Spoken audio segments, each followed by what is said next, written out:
to make sure that we all knew that. All right, so what's our agenda for today? So we're going to talk about the respiratory system at altitude, what happens to that respiratory system. We're going to go into why and how breathwork training can be an effective way of handling some of those challenges that we might face with our respiratory system at altitude. Then I'm going to give everybody the opportunity to experience some of this training.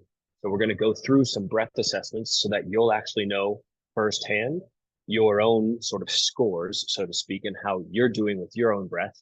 And then I'm going to actually coach you through some sample exercises that are a part of high altitude breathwork training. And then I'll end with where you can actually take it from here. So first though, who the heck am I?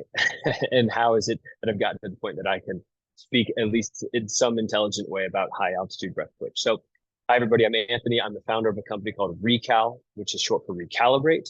And we focus on combining and have focused on combining mindfulness with adventure travel. By the way, one note I want to say, I am a native English speaker, so I'm going to do my absolute best to speak slowly and clearly for those that are not. If at any point in time you need me to repeat something, you can go ahead and throw a message into the chat. I'll be monitoring that as we go during today, and I'll just repeat myself. So I started this company about 4 years ago. It was a bit out of a need, I thought, to recalibrate my own self from some of the grind of modern life and what it had, I thought, done to me. What its intended purpose was to help people get out from these very hard charging work type of environments out into nature, which is a place that I find that our body and mind and soul and nervous system feels most at home, and help recalibrate them with practices of mindfulness. Now, what I ended up finding in doing some of this work was that the type of mindfulness that worked best in those moments was breathwork. And so I really went down a rabbit hole on the breathwork side of things, and I invested in getting a certification in the Wim Hof method, if you're familiar with the Wim Hof method. I then took it to another level in Oxygen Advantage, which is more breathwork for sport and performance purposes, and then rounded things out with something called Peak Flow. So that's kind of my background in breathwork space. Along the way, I've had some interesting challenges that I put myself to. A lot of the breathwork, I'm just admitting a few people here. A lot of the breathwork training that I went through spoke to some of the science and research, and really some of the theoretical parts of what breathwork training would do for somebody's body, mind, nervous system, respiratory muscles, their total physiology. What I wanted to do was to test some of those things with my own body to see if that would work. And that started with something called the nasal marathon. That was my first sort of breathwork based challenge, where I trained for a marathon after having not ever run for more than like 5 or 6 miles at the time in my life before, trained using only breathwork. And then I taped my mouth shut and I actually breathed only through my nose for the duration of the marathon. I did finish. I'm still here. I'm still alive. I learned a lot throughout that process. That was kind of one of the first times that I put breathwork to the test. Then I went on to testing out something more elevation related, right? Which has kind of led us to this point here. And that was something called a sea level to 14er challenge. I was at sea level, and prior to that had never been up above 12,000 feet before. While at sea level though, I was training using high altitude simulation breathwork training protocols.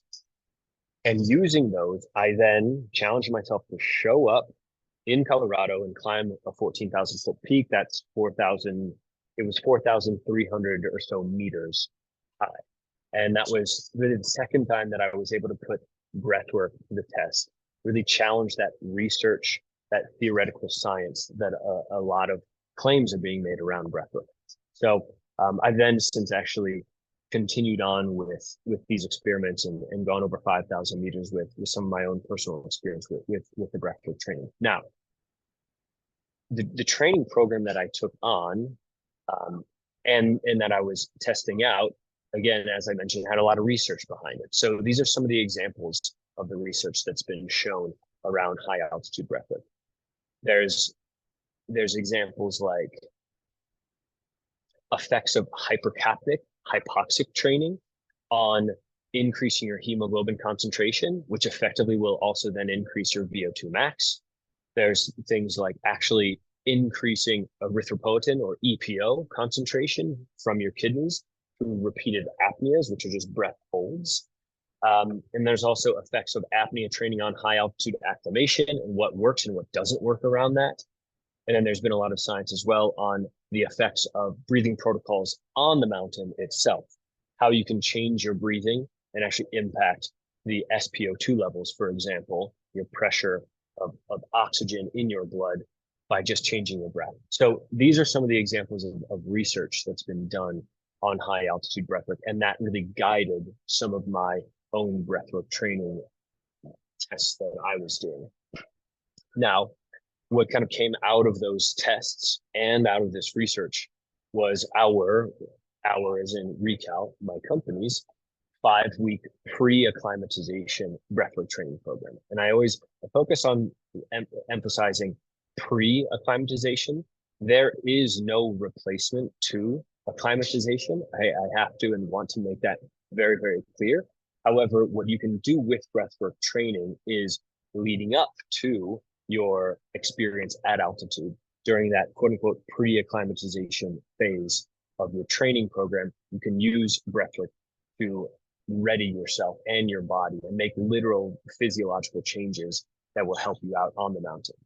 And here's some examples of having helped people out on the mountain itself. Just a quick little shot of some of the testimonials of people that have gone through our breathwork training now. Examples include going to Cotopaxi, trekking at Everest Base Camp. Like, I know we've got some people on here already. Lee made that very clear in the beginning, that we know that. We've got IFMGA guides that have also experienced what it's like to guide clients that have done this breathwork training on the mountain. So kind of a wide range of people that have gone through the training and experienced great results. So that's kind of enough about me, about Recal, my company, some of the research that's behind breathwork training, how I and others now have put it to the test, and some of the results that we've seen from that. What I want to do now is talk about some of the deep, quote unquote, science behind what actually happens to your body at altitude. And the first disclaimer that I want to make here, and I want to make this extremely clear as well, is I am not a medical doctor, okay? So please take everything that I'm saying, and still, if you're worried about how that may impact your own personal body when you're going to altitude, I always advise you to consult your doctor. What I'm pulling from is a lot of research that's out there from PhDs, from doctors themselves, and I've compiled a lot of that stuff into what we've now created with our breathwork training program. Okay, so at a high level, focusing more on your respiratory system, what happens at altitude? Now, there's a lot of things that are happening at altitude. Again, I just want to focus on today what happens in particular with your respiratory system. Number one, your respiratory rate increases. That means that your body is trying to exchange gas more quickly than it normally would at, say, sea level. What happens as a result of that increased respiratory rate is that you have an increased heart rate. And in particular, your body is trying to pump through a more oxygen-rich version of blood. And then the last piece of this puzzle, as it relates again to the respiratory system, is you actually have increased urination. You might wonder how the heck urination is related to your respiratory system, and it has to do something with bicarbonate, or getting rid of bicarbonate. I'm going to go through each one of these points here in more detail, but from a high level, increased respiratory rate, increased heart rate, and increased urination. Now, honing in on the increased respiratory rate here. What's happening here and why is it happening? So at lower pressure, which is the air, as you climb up in elevation, the air becomes lower pressure as you move away from sea level. For example, the partial pressure of oxygen at sea level is 160 millimeters of mercury. Millimeters of mercury is just a unit of measure around pressure. So you're at 160 at sea level. As you climb up in elevation, for example, in the Leadville, for the Leadville 100 Ultra Marathon, which quite a few people are doing that here in just a week, actually. The oxygen pressure there is 102. That's 64% of what it is at sea level. The summit of Kilimanjaro, for example, is 78 millimeters of mercury, which is 49% of that at sea level. And then obviously the highest point on Earth being Everest summit, that's 53 millimeters of mercury, or 33% of the level at sea level. So you have lower pressure air and resulting lower pressure, partial pressure of oxygen at each higher elevation. That means per inhaled breath, you're taking in less oxygen, right? What happens from there with your body is that the chemoreceptors in your brainstem are stimulated. They actually become aware that there's less oxygen being taken in per inhaled breath. And so the ventilatory centers of your body respond to this by attempting to breathe faster. Now, this is not always better. This is not always better for multiple reasons, which I will describe here in just a moment, but especially if you have poor breathing mechanics, or if you haven't trained your respiratory muscles in particular, you're not well conditioned on your respiratory muscle strength, which includes your diaphragm and your intercostal muscles, breathing faster is not always better here. So pause on that note. That's increased respiratory rate, focusing on that. Now let's talk about increased heart rate. And in particular, I want to focus on the oxygen-rich blood flow component of this little visual diagram here. What's happening here with the body and oxygen-rich blood? Number one, your kidneys start to receive less oxygen. What that's going to do for your kidneys is it's then going to increase the synthesis or the creation of erythropoietin or EPO. What EPO does is when that's released and when more of that is synthesized in the body, that will lead to more red blood cells being created. Your red blood cells are your oxygen carrying cells in the body, just to be clear on that. Now, however, this process of increased EPO in body and therefore red blood cell creation, that process is known as your acclimatization time. And acclimatization, as I mentioned, there is no true replacement to that on the mountain. So please, everybody always respect that acclimatization time. However, it does take time. And I'll talk about how through a pre-acclimatization fitness training program using breathwork, you can actually start to make some of those adaptations in advance of even arriving on the mountain. So that's the increased heart rate and trying to pump more oxygen-rich blood through your body. Let's talk about now that third component here, which is your increased urination. What's happening here, and by the way, I love that little visual diagram of pee being splattered everywhere. That's half the reason why I use this. What your body is trying to do in urinating more often than it normally would is it's getting rid of bicarbonate. So let's talk about what bicarbonate is and why it exists. Bicarbonate exists due to the fact that you are overbreathing, that your respiratory rate increased. Therefore, you're offloading carbon dioxide more often than you normally would. And what that's going to do is it's going to result in higher levels of bicarbonate. Then your kidneys are going to look to get rid of that bicarbonate. This process here of overbreathing or increased breath rate at altitude causes respiratory alkalosis. So again, when you exhale, you're exhaling carbon dioxide. What that's going to do to the pH of your blood is it's going to increase the pH of your blood. That means it's becoming more alkaline. That causes respiratory alkalosis. Now, what that higher pH of your blood is going to do is it's going to limit your body's ability to do something called the Bohr effect. The Bohr effect is named after a Danish chemist named Christian Bohr. And what he discovered is in the hemoglobin in your red blood cells, the hemoglobin is that protein in your red blood cell that actually latches on to an oxygen molecule coming from your lungs. That hemoglobin has a certain affinity or a certain strength of connection with that oxygen molecule. In a higher pH environment, that connection between hemoglobin and oxygen is actually much higher. It's much stronger. That affinity is much stronger. Therefore, it's not going to as easily release the oxygen throughout your body. What you actually want to do is not necessarily being in respiratory alkalosis with a high pH. What you actually want to be is either at equilibrium or even slightly low pH for your body to be able to then release oxygen more efficiently.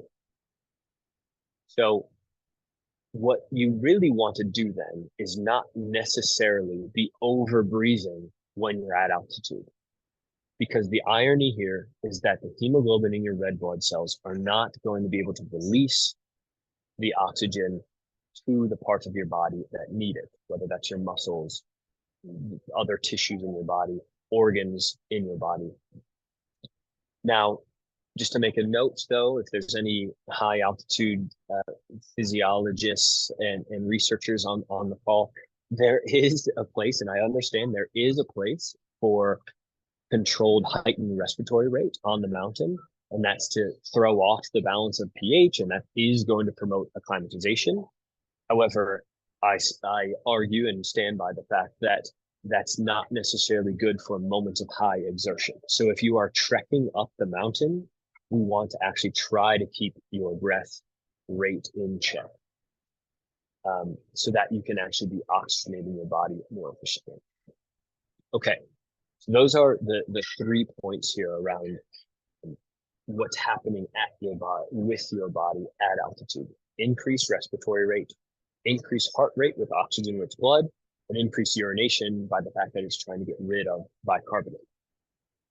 Now, switching gears slightly, how exactly does breathwork training relate to these 3 elements from what happens to your body at altitude? I'm going to go through each one again here, and we're going to talk about why breathwork training can relate to this.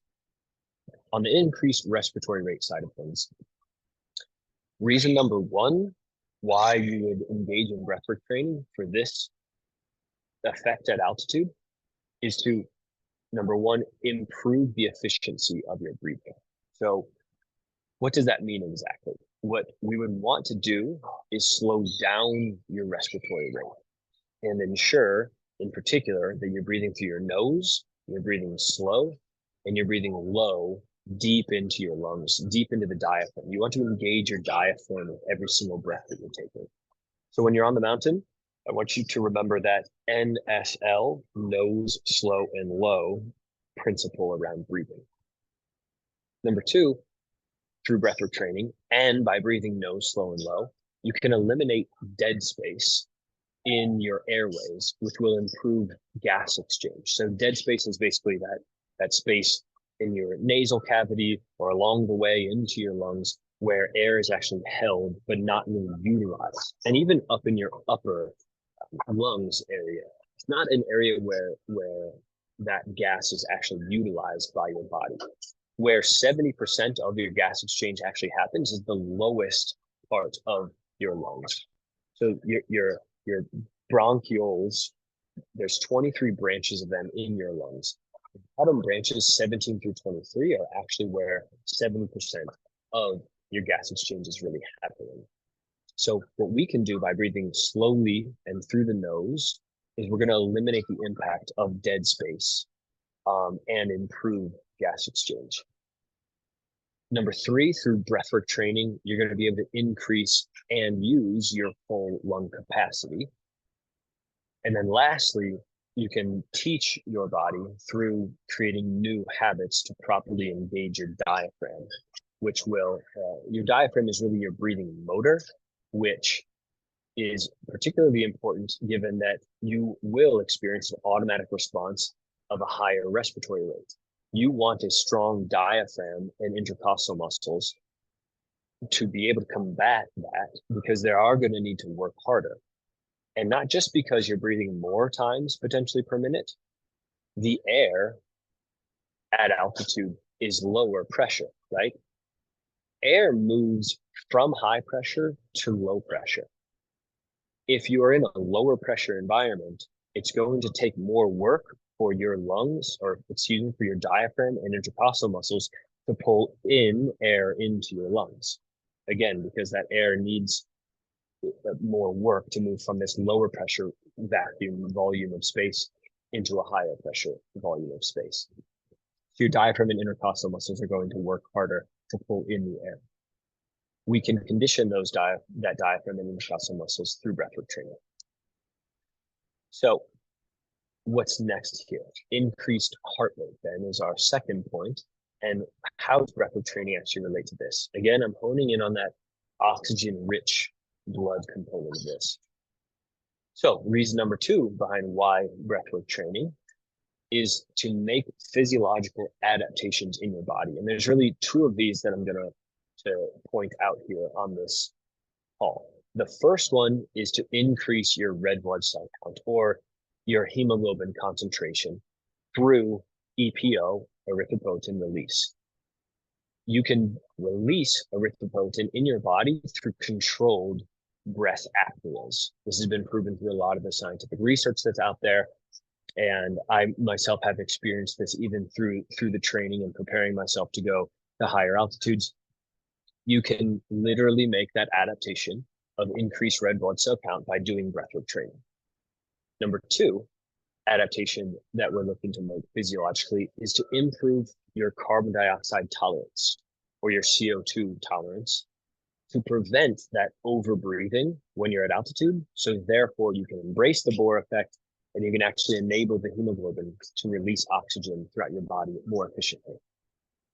The only way for you to be able to breathe through your nose, breathe slow at altitude, is if you have a stronger carbon dioxide tolerance. So if you were to hold your breath right now, just take a short breath hold. As you're holding your breath, maybe you start to notice this feeling of air hunger, a feeling like you need to take a big breath. If you're still holding, don't hurt yourself here. Go for only as long as comfortable. But that feeling of air hunger is actually a rise in carbon dioxide. It's not necessarily a lack of oxygen. So what we can do is train carbon dioxide tolerance so that you don't have that feeling of air hunger as strong. Therefore, you can keep your breath rate nose, slow, and low, and embrace the Bohr effect in oxygenating your body more efficiently. So those are the adaptations that we look to make using breathwork training during a pre-acclimatization training program. The last component of this is that increased urination. And really what that's all related to, again, in getting rid of the bicarbonate, is the fact that it relates to your increased respiratory rate, because everything kind of funnels up to this point here.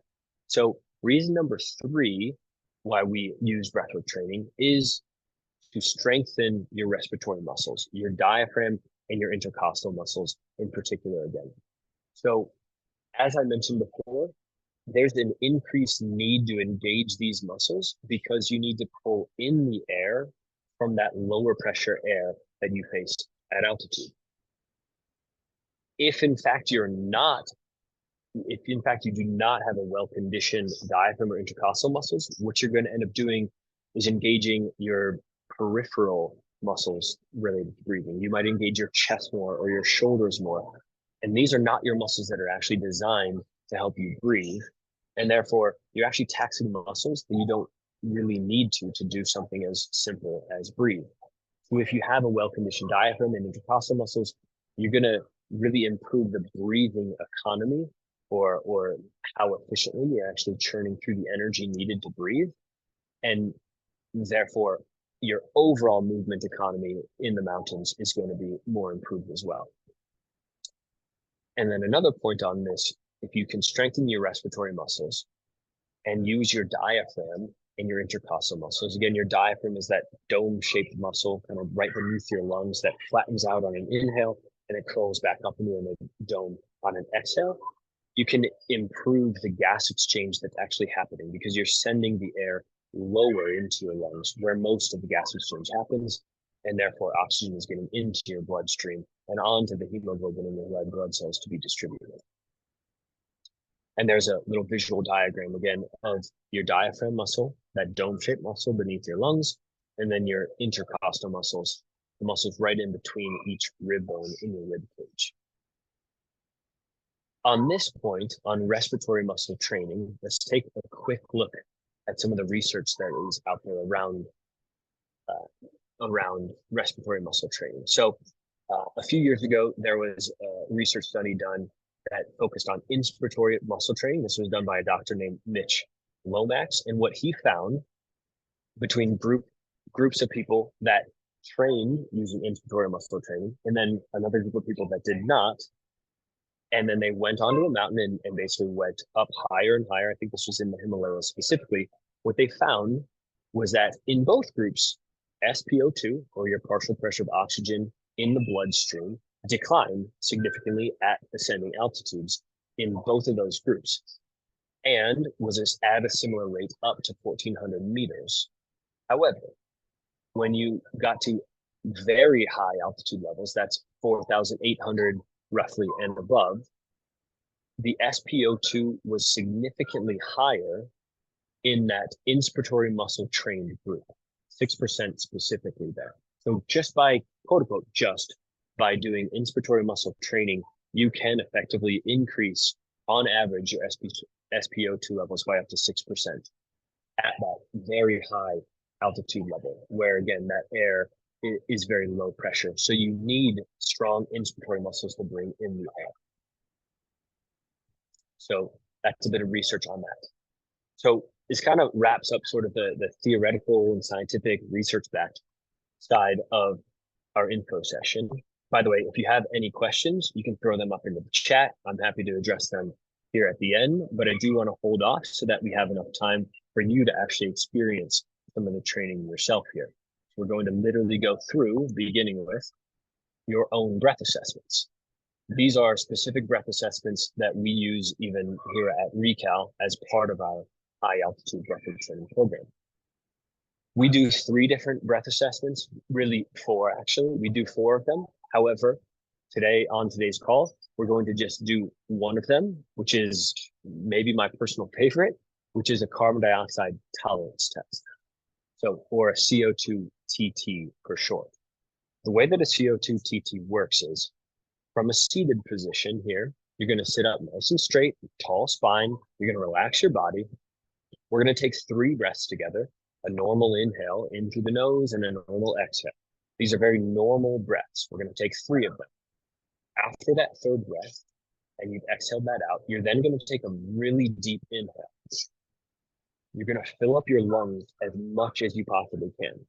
We're also gauging here what your lung capacity is and how much air you're going to have to bring into your lungs. After you've brought in as much air as possible, you're then going to begin a very, very slow exhale through your nose.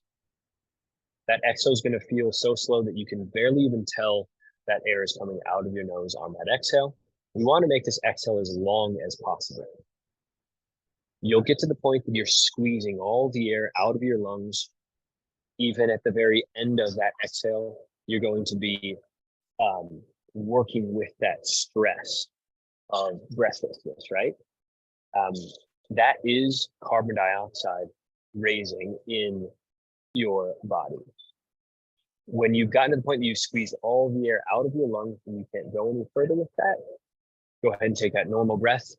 I'm going to be running a timer, and the time that's going to be shown on the screen is going to be your CO2 TT test score. Okay, so we're going to go ahead and go through this together. From that seated position, I want you to relax your body, have a nice tall spine. We're going to take 3 normal breaths together. So go ahead and take a normal inhale through your nose and normal exhale. Normal inhale in through the nose. Normal exhale. Last time, inhale through the nose. Normal exhale. Now take a deep inhale.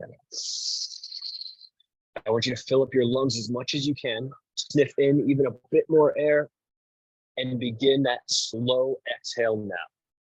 Very slowly. allowing air to just trickle out of your nose. You can barely even tell that air is coming out. And as you exhale here, just relax into your body, clear your mind, trying to extend this exhale as long as you can.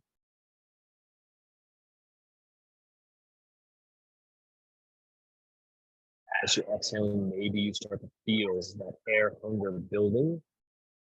This is also an exercise in mental resilience. Continue to exhale for as long as you possibly can.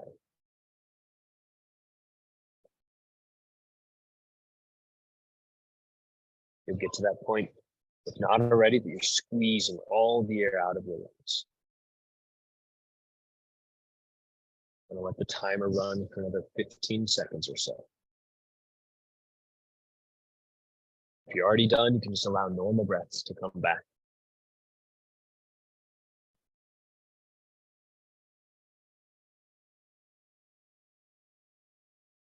All right. If you're still exhaling, phenomenal job. Whenever you had to end that exhale, the time that was on the screen is your quote unquote CO2 TT score. Now, what does that actually translate to?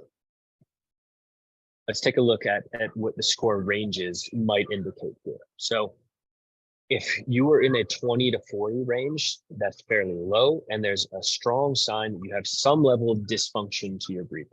By the way, I didn't create the word dysfunction. I'm not the one that really named these two categories here, so just stick with it. I would really credit Oxygen Advantage, one of the breathwork modalities, for that. But that's a sign that you may have some level of dysfunctional habits to your breathing. 40 to 60 is better, but still, maybe there's something to clean up there. The threshold that you want to hit is at least a 60 mark on the CO2 TT. In preparation for a high altitude endeavor, I always try to shoot to get to an 80 level on a CO2 TT with a client. That kind of gives you an idea of the breath assessment score ranges there on the CO2 TT. Now, how would one actually improve your carbon dioxide tolerance test? We're here on the call. I'm going to go ahead and guide you through a couple of the exercises that we would do in a breathwork training program to improve somebody's carbon dioxide tolerance test. The first exercise is something called breathe light. And with this, nobody got particularly creative with naming this exercise. We are literally just trying to breathe lighter than we normally would for the next 2 minutes or so. As you're breathing lighter, I want you to just be taking smaller than normal breaths in and out, not necessarily shallow up in the upper part of the lungs. We still want to maybe feel some movement in the lower diaphragm, but you are taking smaller volume of air in and out. What this is going to do is it's likely going to introduce this feeling of air hunger, that feeling that you need to take a big, deep breath. What that is the rise in carbon dioxide in the blood. And here we're training your carbon dioxide tolerance. This is a nice, almost meditative-like exercise to do just that. So I'm going to guide you through this now for the next 2 minutes or so. So again, from that seated position, I want to see a nice tall spine, straight back, relaxed shoulders. Go ahead and focus on your breath coming in and out through your nose. If this is the first time that you've done this exercise, I invite you to use your index finger or your pointer finger and put it right beneath your nose on your upper lip and take a few normal breaths here. And as you breathe in, maybe you can feel the air come in and run across your finger on the way in. And as you breathe out, you'll likely feel warmer, more moist air coming back out through your nose across your finger. Notice the breath come in. Notice your breath go out. And now, if you're still using your finger as a guide, I want you to start to slow down your breathing in and out through the nose. Slow it down so much that you can barely tell that air is running across your finger on the way in and running back out across your finger on the way out.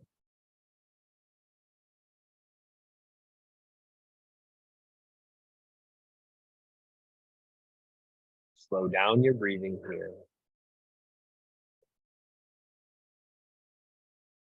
Maybe to the point that you're not feeling the air run across your finger. And here, maybe you already feel it, or maybe you'll feel it in just a moment. We're introducing that feeling of air hunger.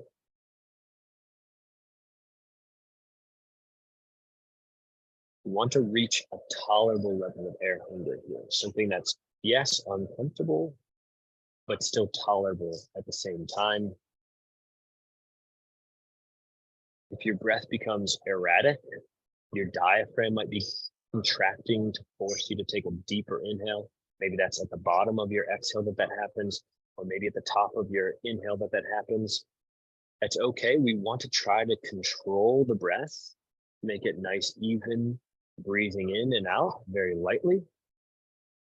However, if it does become too erratic, take a couple of normal breaths and then begin again. We're here for the next 30 seconds or so.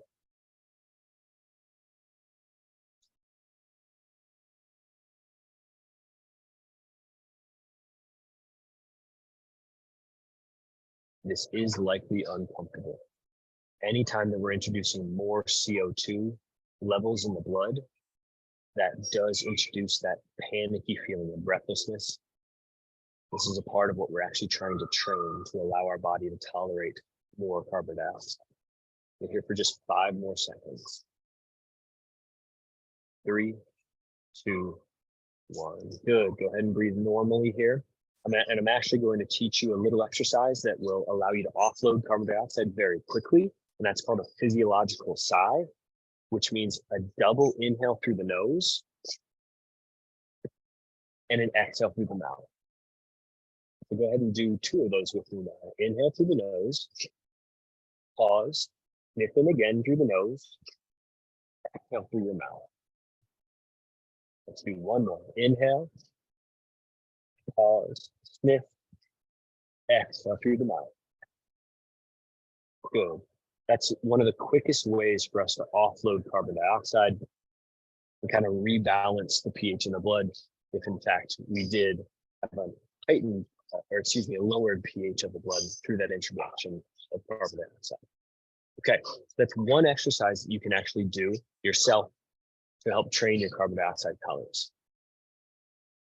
Another exercise that we're going to do is preparation for high altitude simulation. This is actually from a standing up position. We're going to take a short breath hold, and then we're going to go walk for roughly 15 paces together. This is all in preparation typically for quote unquote high altitude simulation, which takes this up a notch. And instead of just walking for 15 steps or so with 1 breath hold, we want you to actually turn that walk into a jog and go for as long as you can on that 1 breath.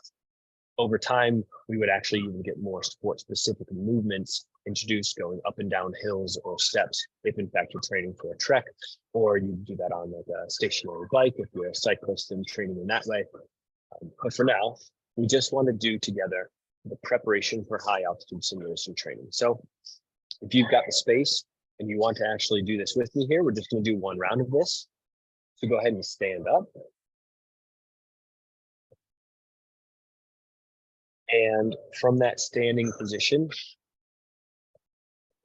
I want you to focus on your breath, coming in and out through your nose. I want you to take a normal inhale through the nose, and then a normal exhale. And at the bottom of that exhale, I want you to pinch your nose, hold your breath, and I want you to walk for just 15 paces. Counting your steps. Very possible that you do start to feel a bit of breathlessness during this. It all depends on your carbon dioxide tolerance. When you're done with those 15 steps, go ahead and stop and allow your breath to normally come back to you. If we weren't doing this live on an info session, what I would advise you to do is roughly 5 steps of that exact exercise, where you're holding the breath, walking for about 15 paces. This is going to start to warm up your body in preparation for high altitude simulation, where you would pinch your nose, hold your breath, and actually turn that walk into a slight jog, and even jog faster on that 1 breath, really pushing yourself on one breath to see how far you can go. What this does is a few things. Number one, by holding your breath and then inhaling after that breath hold through your nose, it actually brings in nitric oxide, which is generated inside your nasal airway here. Nitric oxide is really useful to help grease the gears, so to speak, for gas exchange into your bloodstream. And secondly, it helps to dilate your blood vessels as well. Same thing with carbon dioxide here. It is going to increase your carbon dioxide levels in the blood by these short breath holds. CO2, carbon dioxide, is also a vasodilator, so it's going to open up your blood vessels as well. This is a nice warm-up exercise for high altitude simulation training. The last exercise that I'm going to guide you through is less on the carbon dioxide tolerance training side, or even altitude simulation hypoxic type of work. The last exercise is more on respiratory muscle training, in particular EMT, or expiratory exhale muscle training. And that's something just called exhale pulsations. In other words, here on this exercise, if you've ever done breath of fire before, that strong, sharp exhale in a series of those in a row where you're just exhaling sharply without moving your back and allowing that inhale to be passive and just natural, coming back in right after the exhale through your nose. Doing a series of those, also called Kapalbhati or skull shining pranayama. That is what exhale pulsations is, and it's going to help condition your internal intercostal muscles to be stronger for exhaling breath out. So let's go ahead and do a round of 120 of these exhale pulsations in a row. If you want to, you can put your hand on your lower belly, that you feel the diaphragm engage, that lower belly engage and go inward with every forceful, sharp exhale out through the nose. And then again, that inhale is just passive right after you've exhaled sharply. Let's go ahead and do that together now. You might notice my pace. I'm going out, out, out, out, out with my nose.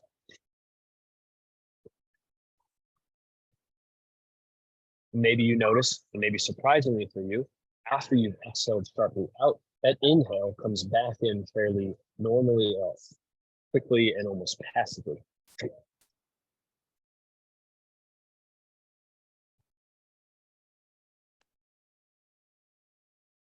Hopefully you've got a tissue nearby in case you're sending snot rockets everywhere. We're going to go for just 10 more breaths here.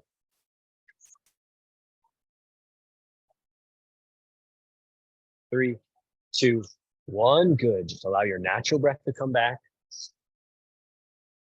And you feel some heat and some warmth there in that lower abdomen area.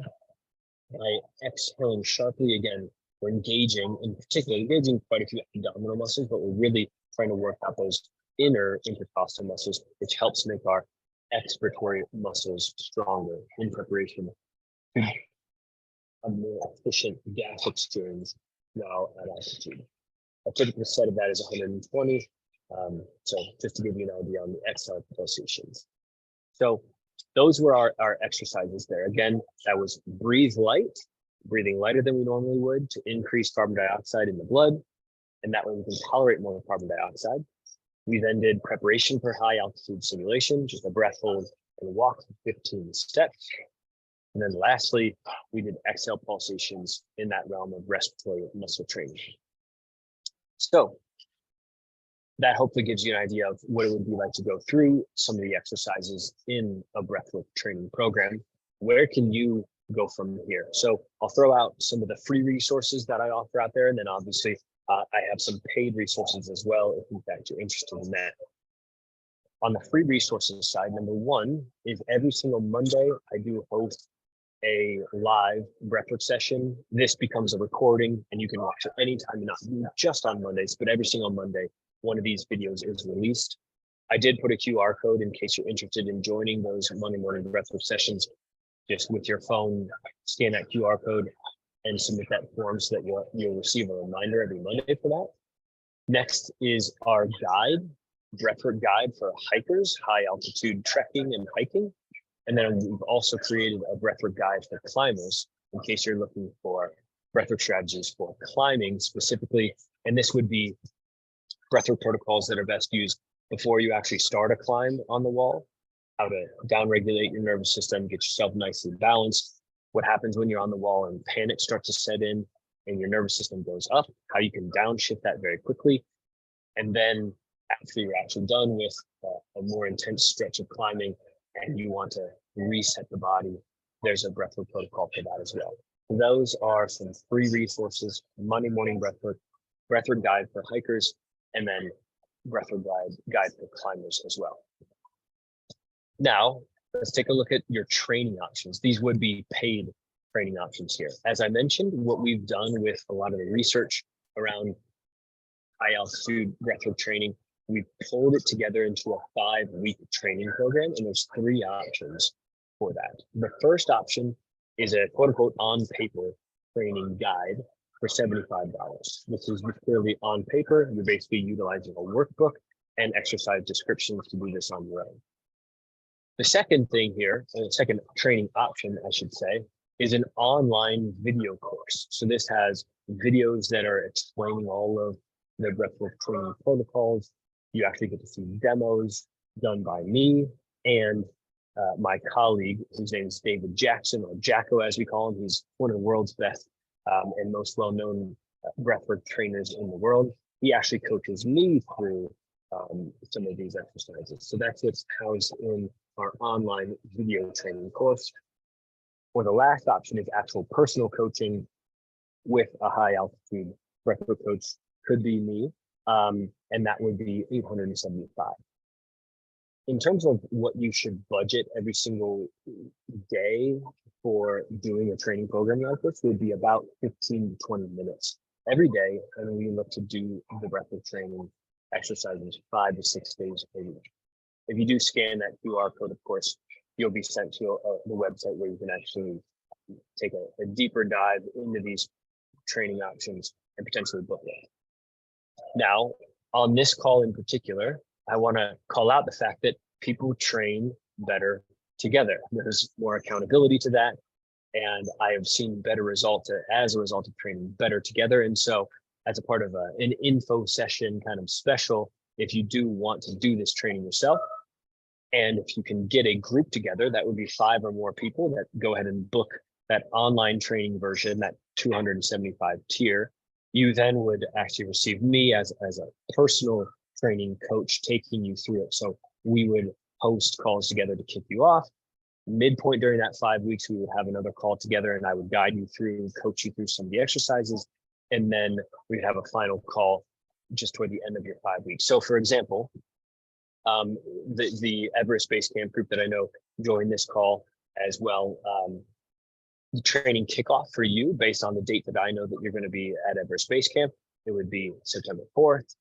Second training call would be September 18th, and then you'd have a final training call on October 1st. Again, this special, so to speak, for the personal training package that would apply if a group of 5 comes in together on an online training, $275 level purchase.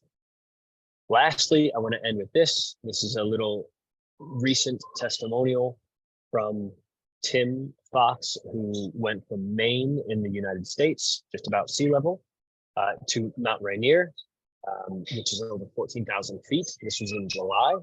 And I just want to read this off. This is somebody who actually went through the online version of our high altitude breathwork training program. And he said in an email to me back, I want to report back that my climb was successful. The breathwork we did leading up to the climb was really helpful. I focused on breathing for the majority of the climb, breathing slow, low, and through the nose. And it was really interesting to see how I could control my heart rate with proper breathing when things got tough. He said that I noticed I'd try to go back to mouth breathing on harder sections and was able to fight back to nose breathing through the exercises we practiced. That was likely due to his CO2 tolerance training.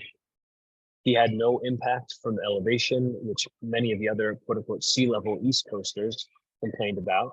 And he even had a chance to play around with his pulse oximeter through his Garmin that he was wearing while at altitude, and was able to bring his SpO2 up via proper breathing alone.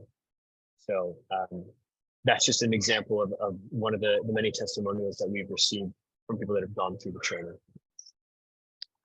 I will go ahead in the next 4 minutes or so, open up the floor to Q&A. If you could, and you have a question, throw it up into the chat. That's really the most efficient way for me to review some of the questions you might have, and that way then I could answer them.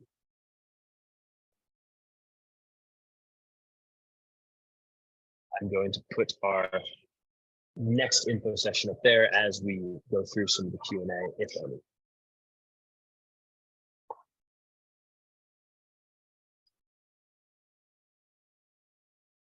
Thoughts, questions, concerns, anything at all?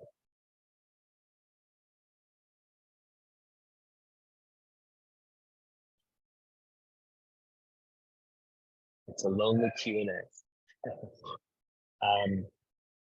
But Monica, what are usual challenges that occurred during the training? So there's a few challenges that are typical of someone going through the training. Number one, the actual physical challenge is tough, but I would say even maybe more than that is the mental challenge here. Carbon dioxide training, doing some breath holds plus movement, that is really challenging for the mind to kind of get out of the way. And it's interesting, one of the unintended, or I should say intended, consequences of doing this training is that not only are you preparing your physical body for what it's about to face at altitude, you're actually preparing your mind as well. We work on some cognitive ability exercises as well, and keeping your mind sharp amidst that feeling of breathlessness, which translates to the mountain and results in hopefully you being safer and keeping a more mentally clear mindset while on the mountain. So I would say one of the main challenges that people face is that mental resilience element of the training. Nigel, all good. Go ahead and drop. I'll definitely email the recording out to the two of you from the Everest Base Camp Trek. I will definitely do that. And one last challenge that I'll mention, if there's no other question, that I've seen is where and what tools to actually use while doing the training. So it is really beneficial to have a long set of stairs, maybe a stair climber at a gym, but really a long set of stairs is best for the training, or a nice long hill that you can actually go up and down on that hill, doing some of the breath hold plus movement exercises. Sometimes it's challenging to actually get those things in place for you to do the training itself. Do I train any pro athletes? That's a good question.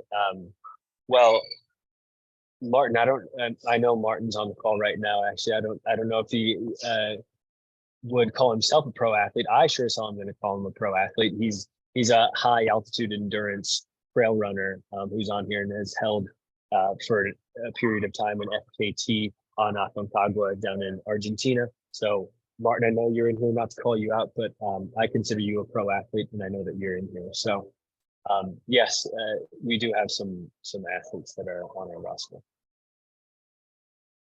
But this training works for anybody, pro athlete or just the average normal, quote unquote, normal human being like me.